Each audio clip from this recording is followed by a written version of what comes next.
का रुख कर लेते हैं खबर की ओर। ये बड़ी खबर देखिए सामने आ रही बाराबंकी से, जहां पर औसानेश्वर महादेव मंदिर में भगदड़ मच गई है।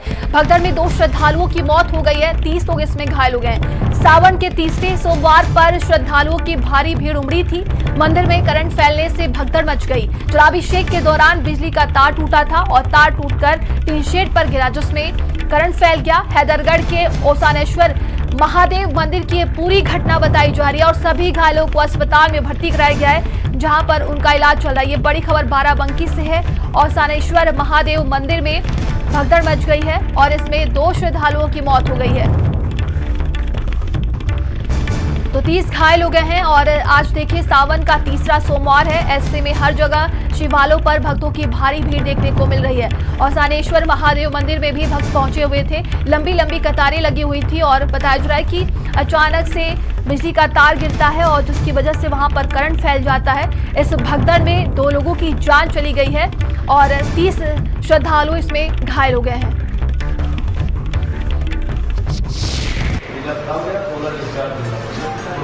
हालांकि इस दौरान जो मंजर वो बेहद डराने वाला था, जहां एक तरफ लोगों की भीड़ जमा हो रही थी और एक एक कर करंट फैलने लगा, जिसके बाद भगदड़ मची और उस दौरान कुछ ऐसा देखने को मिला जहां 2 लोगों ने जान गंवा दी और करीब करीब 30 या उससे ज्यादा लोग घायल हो गए हैं। अब सवाल ये है कि प्रशासन और मंदिर की व्यवस्थाएं थी, इसे देख कौन रहा था? और अब प्रशासन की कार्रवाई पर सवाल उठना लाजमी है।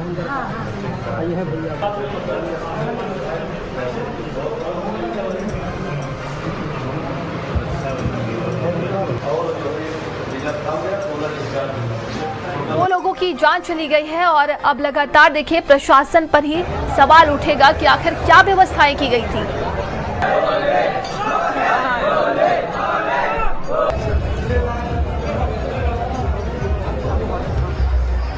रात लगभग 1 बजे मंदिर कपाट खोल दिए गए थे। श्रद्धालु लोग सामान्य रूप से जलाभिषेक कर रहे थे। अचानक 2 बजे के आसपास सूचना मिली कंट्रोल रूम में कि आप यहाँ पर जो है बिजली का करंट आ गया है टीन शेड पर। हम लोग दौड़ करके पहुंचे तो देखा कि बंदों ने एक तार तोड़ दिया था जो टीन शेड पर पड़ा था, तो तुरंत टेंडर काट करके बिजली काटी गई। फिर जो पुलिस फोर्स यहाँ थी, उनकी जो गाड़ियाँ थी, उनके साथ मिल करके फटाफट जो एम्बुलेंस बुलाई गई और जो घायल हुए थे, जो जले हुए थे लोग, उनको यहाँ से भेजा गया।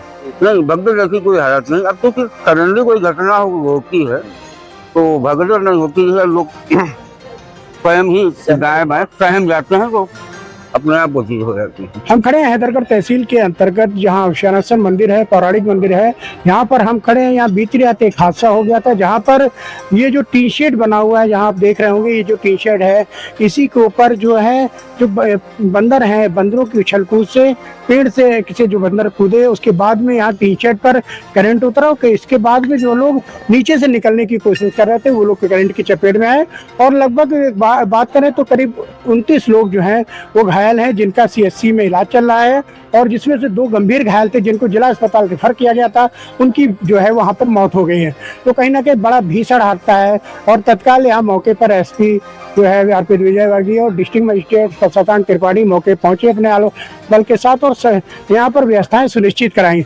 अब यहाँ लगातार आप देख रहे हैं कि यहाँ पर कतार में लोग दर्शन कर रहे हैं और इसके बाद यहाँ पर जो है हर सोमवार को यहाँ लाखों लोग दर्शक यहाँ आते हैं, यहाँ दर्शन करने लाखों लोग आते हैं, यहाँ पर लाखों भक्त शिव भक्त आते हैं और जो यहाँ पर जलाभिषेक करते हैं और पूजन अर्चन करते हैं। दीपक निर्भय, भारत समाचार, बाराबंकी। वहीं हादसे के बाद लखनऊ के ADG सुजीत पांडे पहुंचे और जिससे हमारे संवाददाता ने हादसे को लेकर सवाल किए, जहां उन्होंने जवाब दिया। तो चलिए जानते हैं इस पर उनका क्या कहना है। बाराबंकी के औसानेश्वर मंदिर में एक हादसा कह लें या फिर दुर्घटना कह लें हुई है, और किस तरह से आपने यहाँ निरीक्षण किया? क्या ये कल रात अर्ली मॉर्निंग ये घटना हुई है, जब एक बंदर के कूदने से, जिनमें अनफॉर्चुनेटली 2 व्यक्तियों की डेथ हो गई वहाँ अस्पताल में। बाकी सभी बिल्कुल ठीक हैं, उनको डिस्चार्ज कर दिया गया है। यहाँ बहुत अच्छे से सुचारू रूप से सभी व्यवस्थित तरीके से वापस दर्शन शुरू हो गया था और वो चल रहा है। जिन्होंने यहाँ निरीक्षण किया और उसके बाद बताया कि यहाँ एक इंसिडेंट था, उसके बाद सारी व्यवस्था सुचारू रूप से चल रही है। दीपक निर्भय, भारत समाचार, बाराबंकी।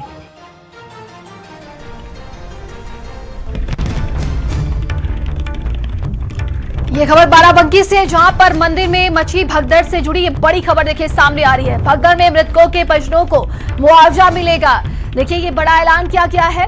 मृतकों के परिजनों को 5 लाख की आर्थिक मदद मिलेगी। इसमें 2 लोगों की जान गई है। खबर बाराबंकी से है, जहां पर मंदिर में करंट दौड़ने की वजह से बताया जा रहा है कि 2 श्रद्धालुओं की जान चली गई है। कई लोग इसमें घायल हो गए हैं और भगदड़ में मृतकों के परिजनों को मुआवजा दिया जाएगा।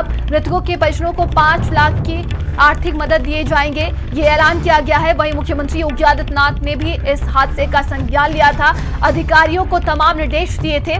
और देखिए अब बताया जा रहा है कि सभी घायलों को अस्पताल पहुंचाया गया है, जहां उनका इलाज चल रहा है। ये बड़ी खबर बाराबंकी से है। चलिए आगे बढ़ते हैं। वहीं श्रावण के पवित्र महीने में हरिद्वार से एक बेहद दुखद खबर सामने आई है। मनसा देवी मंदिर में आज श्रद्धालुओं की भारी भीड़ के बीच अचानक भगदड़ मच गई। धक्का मुक्की में 8 श्रद्धालुओं की दर्दनाक मौत हो गई, जबकि कई लोग इसमें घायल बताए जा रहे हैं। मंदिर में भगदड़ की वजह से मचा अफरा तफरी का ये माहौल, चीख पुकार और भगदड़ में कई लोग जमीन पर गिरे पड़े। और देखिए ये कल जो है हादसा हुआ था और बीते दिनों की बात है। आपको बता दें कि इसको लेकर कई सवाल उठाए जा रहे हैं। कल ये हादसा हुआ था और इसमें बताया जा रहा है कि कई लोगों की जान चली गई है। ये खबर देखिए सामने आ रही है। अब ये सवाल है कि क्या इतनी भारी भीड़ के लिए मंदिर प्रशासन तैयार था? आस्था का ये सैलाब एक बार फिर बेइंतजामी का इसमें तब्दील हो गया और इसकी कीमत चुकानी पड़ी है मासूम जिंदगियों को।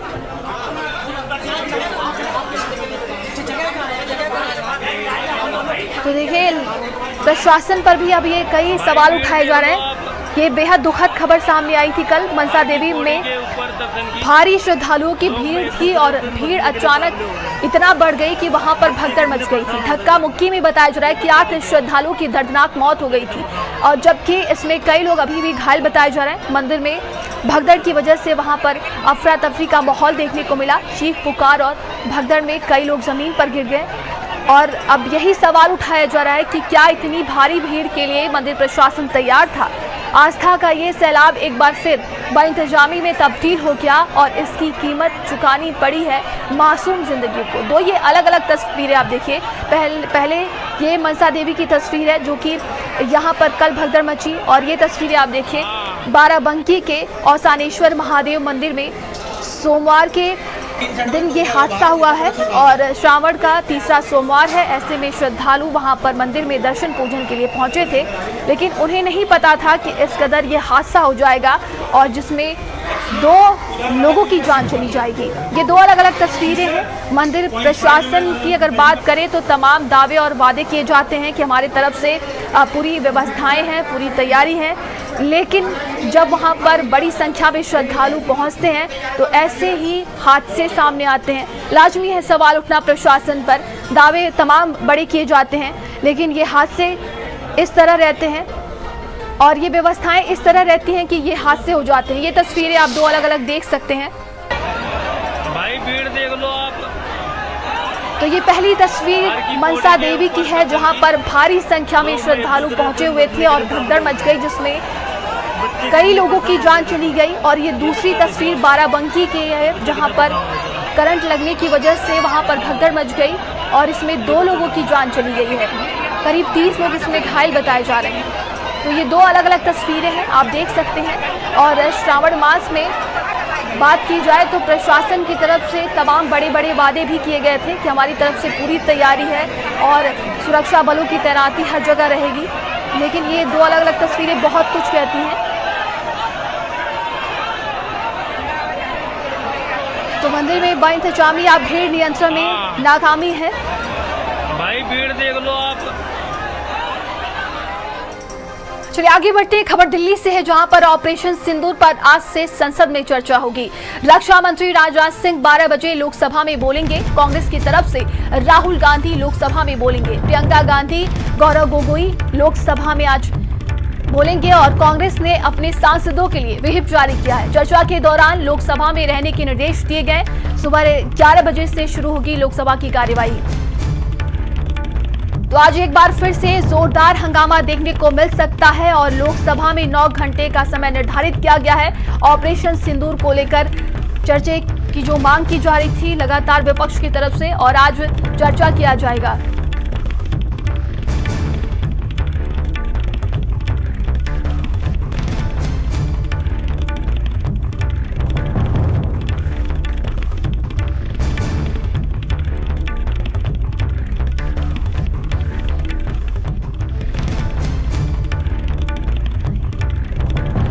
तो देखिए, आज प्रियंका गांधी, गौरव गोगोई लोकसभा में बोलेंगे। वहीं बृजलाल की तरफ से ये कहा गया है कि हम विपक्ष के दबाव में नहीं हैं, हम इसको लेकर पहले से ही चर्चा के लिए तैयार थे।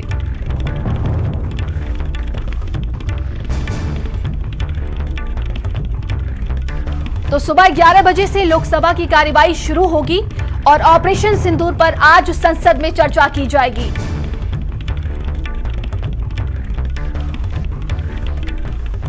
तो ये बड़ी खबर दिल्ली से है, और देखिए कांग्रेस की तरफ से राहुल गांधी आज लोकसभा में बोलेंगे। ऑपरेशन सिंदूर पर आज संसद हम में लोग चर्चा तो बहुत की पहले से जाएगी। तैयार हैं और ये ऐतिहासिक उपलब्धि है। बल्कि राज्यसभा में हमारे यहाँ हमारे बंगाल के अध्यक्ष अमित भट्टाचार्य ने इस रेजोल्यूशन को मूव किया था और मैंने और लक्ष्मीकांत वाजपेयी जी ने इसको सेकंड किया है। तो जो ऐतिहासिक उपलब्धि है उसको हम पहले ये नहीं कि अपोजिशन कह रहा है, इसलिए सबसे पहले हम लोगों ने कहा कि यस, हम उस पर बात करेंगे, हम तैयार हैं, ऐतिहासिक उपलब्धि है।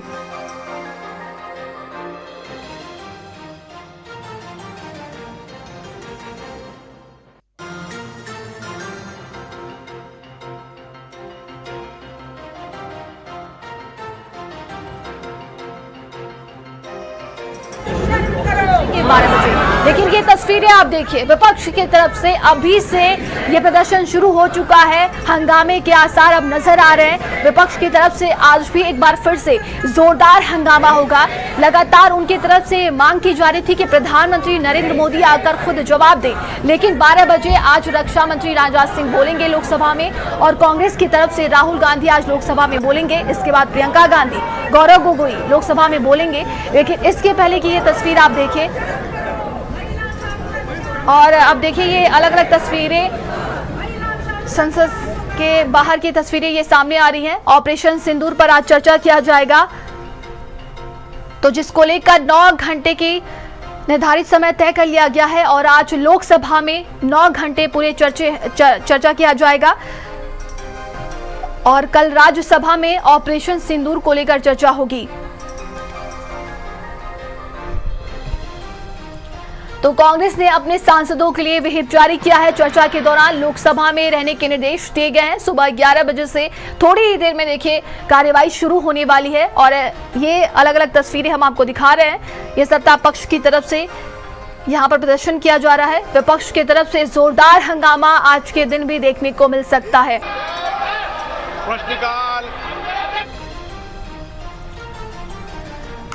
और इस बहस में देखिए समाजवादी पार्टी के राष्ट्रीय अध्यक्ष अखिलेश यादव भी शामिल होंगे, और इससे पहले उन्होंने क्या कुछ कहा, चलिए सुनते हैं। तो ये आपको स्वीकार करना चाहिए, दो अलग विषय हैं। सिंदूर ऑपरेशन में फौज के साहस का, फौज की बहादुरी का, फौज के पराक्रम का उनको हम बधाई देते हैं कि जिन परिस्थितियों में उन्होंने मुकाबला किया, और उन्हें अगर और मौका मिलता तो हो सकता था पीओके भी वो ले लेते।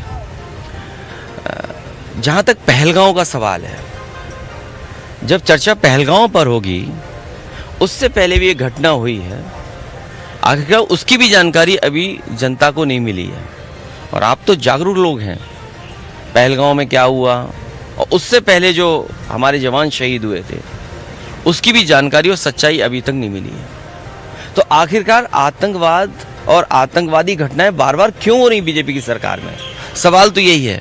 और फिर अगर घटना पहलगांव की हुई तो जो टेररिस्ट थे वो आसमान खा गया, उन्हें क्या जमीन खा गई, और इसको आखिरकार वो टेररिस्ट कहाँ हैं, उनको पकड़ना, उनके बारे में जानकारी होना, इस सरकार को जवाब देना है, क्योंकि सरकार इस पे जवाब दे सकती है। लेकिन पी चिदम्बरम का जिस तरह का बयान आया है कि इस बात के क्या, यहाँ तक पहलगांव का सवाल है, जब चर्चा पहलगांव पर होगी, उससे पहले भी ये घटना हुई है, आखिरकार उसकी भी जानकारी अभी जनता को नहीं मिली है। और आप तो जागरूक लोग हैं, पहलगांव में क्या हुआ और उससे पहले जो हमारे जवान शहीद हुए थे उसकी भी जानकारी और सच्चाई अभी तक नहीं मिली है। तो आखिरकार आतंकवाद और आतंकवादी घटनाएं बार बार क्यों हो रही बीजेपी की सरकार में, सवाल तो यही है। और फिर अगर घटना पहलगांव की हुई तो जो टेररिस्ट थे वो आसमान खा गया उन्हें, क्या जमीन खा गई हो इसको। कांग्रेस जिसने आज़ादी के आंदोलन में भाग लिया, जिस कांग्रेस पार्टी का आज़ादी के आंदोलन में इतना बड़ा योगदान है, उस कांग्रेस पार्टी का अस्तित्व क्या है? कभी चाइना के कम्युनिस्ट पार्टी के साथ एमओयू राहुल गांधी साइन करते हैं, कभी करप्शन का जो है इतना बड़ा होता है। पूरा का पूरा जो डिफेंस डील है, अभी मैं सीएजी की रिपोर्ट पढ़ रहा था 2012 की, 13 की, 14 की, इवन 2015 की, जो 2013-14 का जो, आप ये समझिए कि सेना के लिए 2 दिन का गोला बारूद नहीं था, 3 दिन का गोला बारूद नहीं था। इस तरह के डिसीजन हुए जो मान लीजिए कि ट्रेनिंग के लिए, एयरफोर्स के ट्रेनिंग के लिए कोई यदि विमान खरीदना है तो 25 साल से कांग्रेस ने उसके ऊपर फैसला नहीं किया, क्योंकि कमीशन और डील जो है तय नहीं हो पाया था। तो जब कांग्रेस पार्टी की ये दुर्गति हो, जो ये स्थिति हो, राहुल गांधी जी से लेकर चिदम्बरम तक पर जो है यदि आप कोई बयान देते हैं तो मुझे लगता है कि आप अपने मुंह पर खुल चमाटा मारते हैं, क्योंकि उन लोगों ने इस देश को बेचने का फैसला कर रखा था। बीच में मोदी जी आ गए और इतना मजबूत नेता। तो 11 बजे से संसद की कार्यवाही शुरू होगी। वहीं ऑपरेशन सिंदूर पर आज 12 बजे रक्षा मंत्री राजनाथ सिंह सबसे पहले बोलेंगे और भारत समाचार आपको पल पल की अपडेट संसद की आज पहुंचाएगा। बने रहिएगा हमारे साथ और खबरों में आगे बढ़ते हैं। खबर अब हापुड़ से, जहां पर 50,000 का इनामी कुख्यात बदमाश ढेर हो गया है। 50,000 का इनामी बदमाश डब्लू यादव मारा गया है। Noida STF, Bihar police, Hapur police से मुठभेड़ हुई है। उपचार के दौरान बदमाश डब्लू यादव की मौत हो गई। बेगूसराय, बिहार से हत्या के मामले में फरार था डब्लू यादव। मृतक बदमाश पर लूट, हत्या सहित 2 दर्जन केस दर्ज थे। वहीं कब्जे से पिस्टल, तमंचा, भारी मात्रा में कारतूस बरामद कर लिया गया है। थाना सिंभावली क्षेत्र के बड्ढा नहर पर ये मुठभेड़ हुई है।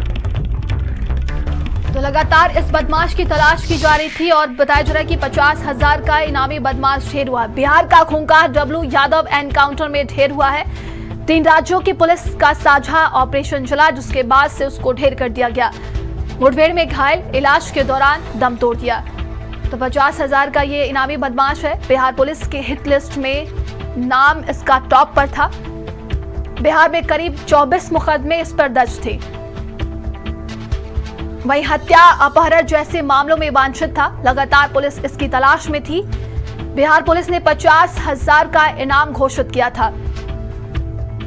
तो बेगूसराय पुलिस रिकॉर्ड में खतरनाक गैंगस्टरों में यह शुमार था। यह बड़ी खबर हम आपको बता रहे हैं। लंबे समय से यह फरार चल रहा था। निशाने पर हापुड़ के कई नामी व्यापारी भी थे। एचएएम नेता का अपहरण कर हत्या की थी। लगातार पुलिस तलाश में जुटी हुई थी। 2017 में महेंद्र यादव की हत्या की थी। 50,000 का ये इनामी बदमाश ढेर हो गया है। गवाही देने पर गोली मारकर मौत के घाट उतारा था। यूपी के हापुड़ जिले में देर रात नोएडा एसटीएफ, बिहार पुलिस और थाना सिंभावली पुलिस की बिहार के कुख्यात बदमाश डब्लू यादव के साथ मुठभेड़ हो गई। हम इस समय मौके पर मौजूद हैं, जहां पर नोएडा एसटीएफ, बिहार पुलिस और थाना सिंभावली पुलिस की कुख्यात बदमाश डब्लू यादव के साथ पुलिस की मुठभेड़। मैं आपको दिखा दूं, ये वो जगह है जहां पर देर रात में एसटीएफ और पुलिस की बदमाश डब्लू यादव के साथ में मुठभेड़ हुई है। आप देख सकते हैं यहाँ कुछ ब्लड के निशान भी यहाँ पर पड़े हुए हैं और साथ ही कई जगह पर पुलिस ने यहाँ पर घेरे भी बनाए हुए हैं। बताया जा रहा है कि जो कुख्यात बदमाश डब्लू यादव है, ये बेगूसराय बिहार का रहने वाला है। ये जो हत्या के मामले में फरार चल रहा था। इसके द्वारा हिंदुस्तानी आवाम मोर्चा के प्रखंड अध्यक्ष विकास कुमार उर्फ राकेश कदम का अपहरण कर हत्या कर दी गई थी, जिसके बाद इसने सबको एक जंगल में दफना दिया था। तभी से यह फरार चल रहा था। बिहार में हत्या के बाद में बदमाश डब्लू यादव पर 50,000 रुपये का इनाम घोषित हो गया था, जिसके बाद में पुलिस ने घेराबंदी करते हुए थाना सिंभावली क्षेत्र के बड्डा नहर पर इसे घेर लिया और इसने पुलिस को देखते ही ताबड़तोड़ फायरिंग शुरू कर दी, जिसमें जवाबी कार्रवाई में बदमाश डब्लू यादव को पुलिस की गोली लग गई, जिसे पुलिस ने उपचार के दौरान उपचार के लिए अस्पताल में भर्ती कराया, जहां चिकित्सकों ने बदमाश डब्लू यादव को मृत घोषित कर दिया। कैमरामैन मनीष के साथ मोहित चौधरी, भारत समाचार, हापुड़। चलिए आगे बढ़ते हैं खबर लखनऊ से, जहां पर खांसी की सिरप कोडीन से तैयार हो रहा है नशा। नेपाल बांग्लादेश में धड़ल्ले से तस्करी हो रही है। दिल्ली से लखनऊ, नेपाल बांग्लादेश तक ये नेटवर्क फैला हुआ है। दिल्ली के कश्मीरी गेट, चांदनी चौक, सदर बाजार से इसकी खरीद होती है। यूपी बिहार होते नेपाल बांग्लादेश तक इसकी सप्लाई की जाती है। बहराइच, कोंडा, बलरामपुर, सिद्धार्थनगर से नेपाल सप्लाई होती है। ये दवा 100 रुपए की सिरप है। नेपाल बांग्लादेश में 500 में बिक्री होती है। 10,500 कोडीन सिरप बहराइच बॉर्डर से मिली थी। 8 अप्रैल 2024 को सिरप की बोतलें बरामद हुई थी। वहीं 30 मई 2024 को गोंडा में 3,750 बोतलें बरामद हुई। इसके बाद 25 सितंबर 2024 को लखनऊ में 4,500 बोतलें मिली। लखनऊ से 3 से 4% मेडिकल शॉप्स में तस्करी हुई है। फर्जी रजिस्ट्रेशन, नकली डॉक्यूमेंट बनाकर सप्लाई की जाती है। जेनेरिक दवा के नाम पर ब्रांडेड सिरप की तस्करी की गई है। झोला छाप डॉक्टरों के नाम पर भारी मात्रा में बिक्री हो रही है। डीआरआई पुलिस और नारकोटिक्स विभाग का खुलासा हुआ है। ये 2024 में अब तक दर्जनों खेपों की रोका गया है। और ज्यादा जानकारी के साथ संवाददाता संदीप हमारे साथ जुड़ गए। संदीप, क्या कुछ ये पूरा मामला, कोडीन नाम के सिरप जो है अब उसको नशे के तौर पर इस्तेमाल किया जा रहा है? देखिए, नशे के कई नई तरीके के ये कहा जा सकता है कि जो सैंपल है वो ईजाद हो रहे हैं। अब आप ये समझिए कि दिल्ली से लेकर लखनऊ और बांग्लादेश तक इस पूरे शहर का देखिए जो नेटवर्क है वो फैला हुआ है। क्योंकि देखिए ये जो नशे के तस्कर होते हैं, इन्होंने एक सिरप होता है देखिए कोडीन युक्त, इसको इन्होंने नशे के बाजार में इस तरीके से फैला दिया है कि आज देखिए जो तमाम युवा है वो इसकी चपेट में आ रहे हैं। और देखिए ये कहाँ पर दिख रहा है, दिल्ली के कश्मीरी गेट की बात करी जाए, सदर बाजार में बात करी जाए, वहां पर देखिए इस तरीके के जो सिरप है उसकी खरीद हो रही है। और उत्तर प्रदेश बिहार बॉर्डर होते हुए इसको नेपाल और बांग्लादेश भेजा जा रहा है। यानी दिल्ली में मात्र 100 रुपए में ये बिकने वाला जो सिरप होता है, जब ये नेपाल और बांग्लादेश में पहुंचता है तो वहां पर इसकी कीमत 500 रुपए हो जाती है। डीआरआई, नारकोटिक्स और पुलिस ने देखिए एक बड़ा जो रैकेट है उसको खोलने का काम किया है। बहराइच बॉर्डर की बात करी जाए, 10,500 की सिरप बोतल जो है वो बरामद हुई थी, आपको याद होगा अगर 8 अप्रैल 2024 में। उसी के साथ साथ 24 में देखिए गोंडा में भी 3750 बोतलें पकड़ी गई थी। लखनऊ में भी जो है वो 4500 बोतल की खेप पकड़ी गई थी। यानी अभी भी देखिए लखनऊ की जो 3-4% मेडिकल शॉप है, देखिए वहां से हर महीने ये जो दवा की खेप है इसको गायब किया जा रहा है। अब ये देखिए किस तरीके से फैल रहा है, क्योंकि नकली डॉक्यूमेंट, फर्जी रजिस्ट्रेशन के चलते लोग इसको खरीद रहे हैं। बिना डॉक्टर की पर्ची के ये खुलेआम देखिए आपको मेडिकल स्टोरों पर और एक ही प्रिस्क्रिप्शन से बार बार इस दवा को खरीदा जा रहा है। यानी झोला छाप जो देखिए डॉक्टर है उनके नाम पर जो है इसकी बड़ी सप्लाई होती है। बड़ी एजेंसियों को शक है कि इंटरनेशनल ड्रग सिंडिकेट जो है वो इसमें पूर्ण रूप से फैला है, जो नशे की गिरफ्त। जी, तमाम जानकारी के लिए आपका बहुत बहुत धन्यवाद। चलिए आगे बढ़ते हैं, खबर सुल्तानपुर से है, जहां पर युवक की चाकू मारकर हत्या से सनसनी मच गई। दोस्त संग उसकी प्रेमिका से मिलने गया था। दोस्त से आरोपी की बेटी का प्रेम प्रसंग था। प्रेमिका के पिता ने चाकू से धावा बोला, प्रेमिका के बजाय उसके दोस्त को चाकू लग गया। वहीं पुलिस ने हत्यारोपी पिता को गिरफ्तार कर लिया है। गिरफ्तारी के बाद पुलिस अब इस पूरे मामले की जांच पड़ताल कर रही है। कादीपुर कोतवाली के बलिया गोलापुर का ये पूरा मामला बताया जा रहा है। और ज्यादा जानकारी के साथ संवाददाता अनूप हमारे साथ जुड़ गए। अनूप, क्या कुछ ये पूरा मामला? देखिए नंदिनी, आपको बता दूं कि कादीपुर कोतवाली के पलिया गोलपुर का यह मामला है, जहां बीती रात एक युवक जो है अपने साथी को लेकर अपनी प्रेमिका से मिलने गया था। उसी दौरान प्रेमिका के पति को जानकारी उनके पिता को जानकारी लग गई, जिसके बाद उसके पिता ने जो है बाइक से भाग रहे प्रेमी और उसके दोस्त पर चाकू से हमला कर दिया। इस घटना में जो है प्रेमी तो बच गया, हालांकि जो उसका दोस्त था उसके शरीर में गले में चाकू लग गई, जिसकी वजह से उसकी दर्दनाक मौत हो गई। प्रेमी मौके से फरार हो गया। वहीं जब पुलिस को इस जानकारी लगी तो पुलिस ने जो आरोपी प्रेमिका के पिता को गिरफ्तार कर लिया, साथ ही पूरे मामले की पड़ताल कर ली। शव को पोस्टमार्टम के लिए भेज दिया गया है। धन्यवाद जी, तमाम जानकारी के लिए आपका बहुत बहुत धन्यवाद।